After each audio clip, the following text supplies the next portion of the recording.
Hello and welcome to this demo video for the charity overview spreadsheet. And this product is recommended by Alpha Charity Consulting. And if you are a client of Alpha Charity Consulting, please do get hold of them for a product code for the spreadsheet, because that will entitle you to a discount. Anyhow, let's just do a demo video so you can see how this spreadsheet works.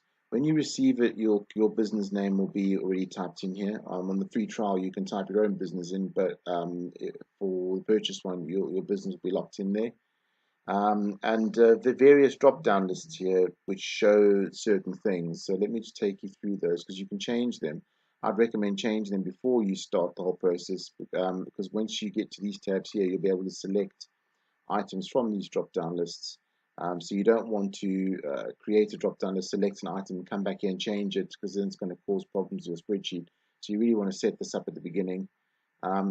These are activities. These are tasks or activities which each of the people could be called to do, each of your staff or volunteers.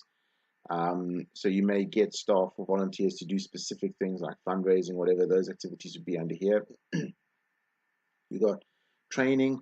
What kind of training? Up to 10 items of training that have been provided. I've just put training 1, 2, 3 as I've done for all of them. But what that means is what the kinds of training that each person could receive, and whether later on you'll see how you can put in whether they need it or whether they still have to get it or whatever. But the different kinds of training, your different volunteer sources. These are different places where your volunteers could come from. So if you go out to recruit volunteers, you can put the different sources here as to where the volunteers could come from. And then your essential docs. So what essential documents do you need? Maybe you need, I don't know, national insurance cards or whatever else. You might need different documents that you need from each person, so you can monitor whether you got them or not. So you can put up to 10 there. Any items you don't use, just leave them blank. But you can fill in as many as you need, up to 10 of each of those different categories. The last thing, obviously, is this one over here where you can set your currency symbol. So if you're in any other country, you can select the relevant currency symbol there. That will then change throughout the spreadsheet, will change the currencies. There's no actual currency conversion. It's literally just select your currency symbol for the different cells. That's all that there is to do on this sheet. Next thing to do, you can set up your different databases. Now your blue tabs are ones that you can enter information. Your black tabs are reports. So I'll take you through this very quickly. Your volunteers, each line is per volunteer. So you can set up John Smith, for example. And when you go here, these are all of your activities that you set up. So you'll see which of the activities are they called to do. So if I want to add in, say for argument's sake, activity 4 for Mary Lane, that would be a yes, which means that yes and completed, or a P, which means partly involved or done in part, or an N, which means not completed but required. So if you put an N, obviously show up in red, it means that that activity is required for her, but she's not actually doing it yet, or she's partly doing it, or yes. So let's just put it as a P for now. The same with the training, same concept. You can select for each person, each training, each different type of training. Have they received it? Yes, if they've done and complete. P if they're partly, or N for not complete but required. So not if they haven't even started yet. So these ones, essential docs, you can see immediately that those documents are actually needed. These documents are in the process of being completed, and these ones have been done already. So that first section is essentially activities, training, essential docs. So you can select for each person, for each one. That's the same on your staff list. It's exactly the same, but we'll just go through the volunteers list. The volunteers, you've got your source and your responsible staff. Now your source is obviously you select where that volunteer came from, all your different sources, and then the responsible staff. This drop-down list will be a list of names that you got listed here on your staff name. So if you've got volunteers, your volunteers here, and you've got your staff on this list. Whatever you've got, list of staff you've got will appear in this drop-down list. Then you've got project 1, 2, 3, 4, 5. So each volunteer can be involved in up to 5 projects, and you can drop down the list. If they're not involved in 5, leave the other ones blank. But as many as they are involved in, simply click and select the project. Again, the project will come from the project list, which we'll see later on.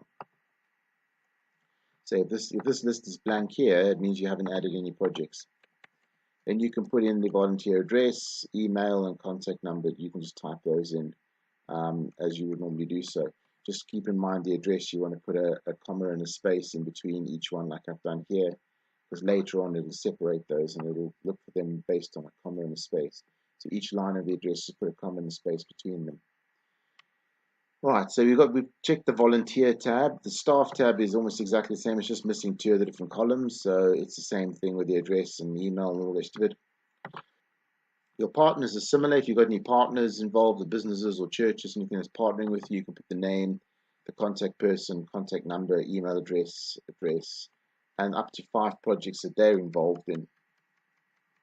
So it's very similar to the others, except it doesn't have all the columns. Your projects, very similar as well. Project name, start and end date of the project if applicable. If it's not, just leave them blank. Fundraising target and your starting balance. Now, obviously, your fundraising target, if you this list here has only got 250 rows of entries for your projects. Each of them have a limit. So when we get to fundraising, I'll show you why I've got a starting balance. But if you you may start a project midpoint, and you might have to put in here that there's already so much money raised. Or what may happen is when you get your fundraising, you've only got 5,000 rows. Now you might think that that's plenty enough, but what happens if you actually run out of rows and you've got to start again? And what you would do then is take these fundraising total raised, highlight that, and then copy that data and then paste the values into your starting balance. And then once you've actually got your total raised, this is your starting balance, that's your fundraising captured. So this is the amount of money that you've actually got on this current spreadsheet. So if you run out of room on the fundraising and you want to do it again, then simply copy the total raised, paste the values. So you copy the whole row like this, you come here, go right, copy, and then you go to the top of the starting balance and you go right click and you paste values. And then that would paste the values of the cells into the starting balance. And then when you clear this fundraising, you can start again with this project, with this fundraising. You can do this, you can come here, you can go right down to the bottom, one up obviously within the back borders, right click, you can do clear contents. Once you've cleared the contents, this is all clear and you can start again with another 5,000 rows. But your project totals, these will all go back to 0 again, but you'll have your starting balance where you left off, so it'll keep you up to date on the projects. So that's why you've got a starting balance for those two reasons. You may start with money in the bank for that, or you may need to obviously clear that fundraising and then have a starting balance in each of the projects. Once you've filled all of this information in, your fundraising will be the last one you need to do. Obviously, your dates, when the money comes in, which project is the money for, how much was raised, how much money came in, who was a volunteer or who was a staff member. If it came in from a staff member, you can click that. If a volunteer raised it, you can put the volunteer. And if you put the volunteer, this column will automatically change and show who was the person who was responsible for that volunteer based on what you've entered on these other tabs.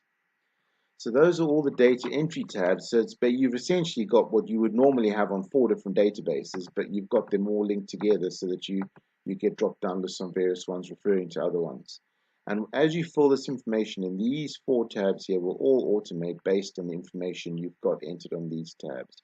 So if you have a look at the first one, your volunteer report, you can see all the activities and the status, the training and the status. All you have to do is select the person. If you remove it, it all goes blank. And then if you select any one of the volunteers, it pulls up their status of all the training, essential docs, and so on and so forth. It shows you which projects they're involved in, the address, contact number, email address, and the source, and how much money they've been responsible for raising in the last 6 months. Breakdown of funds. So that's quite a handy report to have. Essentially, what it's doing is just pulling all the data from these different spreadsheets and putting it into one report. You can do exactly the same thing with the staff. There we've got selected John Jones. If you clear it, it's blank. If you say, for argument's sake, pick Sarah Smith, it shows all the status of all of her different docs and training or what have you. But the staff one's the same, except there's 2 down here. If you have a look at 2 graphs, the first one shows the breakdown of actual fundraising that they've done, and then the second one shows a breakdown of fundraising earned by volunteers under the staff member. So if we go and pick the other staff member, John Jones, and you come down here, you see he hasn't raised any, but the people underneath him have raised $6 grand. So that's how that works. You can also scroll down even further and see how many volunteers is this person responsible for, and a list of the first 100 names of volunteers. So you've only got 2, but there will be a maximum of 100. That's that report, and all that's generated just by simply selecting the person's name and having all the data filled in on these other tabs. So you can just leave these blank so that when you go to them, they're ready for you to select a name. Your project, exactly the same, blank it out, it all goes away, select a project, and it shows your budget breakdown, how much you've previously raised, actively raised, in other words, how much is actually on this fundraising tab, and how much do you still have to raise. And it gives you a breakdown of days, if you put a start and finish date, and how much have you raised, so you can see whether you're on track or not, as far as what you've raised, the number of staff, number of volunteers, number of partners involved in this project. It also gives you a progress as well as time used, how much you've raised, and what your target is, so you can see what's happening. And then you've got your staff members, so you've got a list of staff members listed with that project. And if you scroll down, you can see a number of partners, and if you scroll down, you can see a number of volunteers. Now, if the volunteers and the partners, it is possible that you could fill up this list if you've got a whole lot of people working on one project. If that is the case, which is seriously doubtful, all you need to do is, this will say 1 of 2, and you can see the first page, and when you want to see the second page, simply change that to 2. You can't change it now because there is only 1 page, but if there were 2, you'd be able to change that to 2. So you can change that and then see the second page. So that is the project report. And then last but not least, there is a general report, which is essentially all your projects together. So it shows your overall money raised, overall budget, money raised and budget still to raise, and so on. And these little circles here are really just to show you, as I showed you earlier, each of these different databases have got a certain number of lines. These here will show you how many of those lines you've actually used up. So the more that this fills up, the more of the database has been used. And when I think it goes green to start off with, and when it goes red, it means that you're in your last 10%, and then you need to be thinking about clearing off some unused people or partners or staff or projects, or in fact to reset the fundraising like I showed you earlier. But this report is of the general one. You can scroll down and see a breakdown of your earnings over the last year. And you can scroll down further and you can see each of the different volunteer sources, activities, training, so on. What's the status, how many Ys, how many Ps, how many Ns. You can see exactly what's going on there. And if you scroll down, it's the same with your essential docs. And here you can see maximum number of volunteers per staff, average volunteers per staff. Who are the top 3? The top 3 members of staff, the most volunteers. It'll show you the top 3 and give you some averages and stats down there. So these, as I said, these 4 black tabs here will automatically generate based on information put on these 4 databases. So if you make sure these 4 are up to date and correct, these tabs will automatically generate. All you need to do is come and click and select the person. So the light blue tabs, the light blue headings, you can enter things. The black will automate. So I hope that is useful to you, and I hope that this demo video makes sense. And I wish you all the best for your charity. Thank you very much. Bye-bye.